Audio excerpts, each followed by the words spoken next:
5000 பேர் ஆண்கள்னா, பெண்கள் கண்டிப்பா 10,000 பேர் இருந்திருப்பாங்க. அட்லீஸ்ட் ஒரு 8000 பேராவது வச்சுக்குவோமே! 8000 ப்ளஸ் சின்ன பிள்ளைங்க.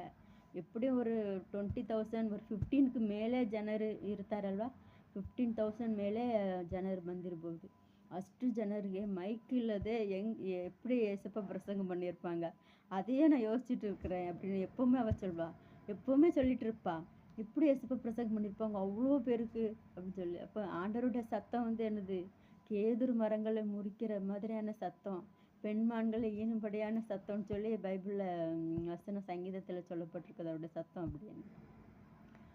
எப்படி இருந்தாலும் ஒரு ஒரு அவர் இந்த உலகத்துல இருக்கும்போது நம்மளை மாதிரி ஒரு மனுஷனா தானே இருந்தாரு. அவ்வளோ ஜனங்களுக்கு எப்படி அவ்வளோ சவுண்டா எப்படி பிரசங்கம் பண்ணியிருக்க முடியும்? அது காலையிலேருந்து இருட்ட போகுது, ஜனங்கள் எல்லாம் இருட்ட போகுது, பசிக்கும், வீட்டுக்கு போகணும், வீட்டுக்கு அனுப்பணும், அப்படி இருட்டு அவ்வளோ நேரம் எப்படி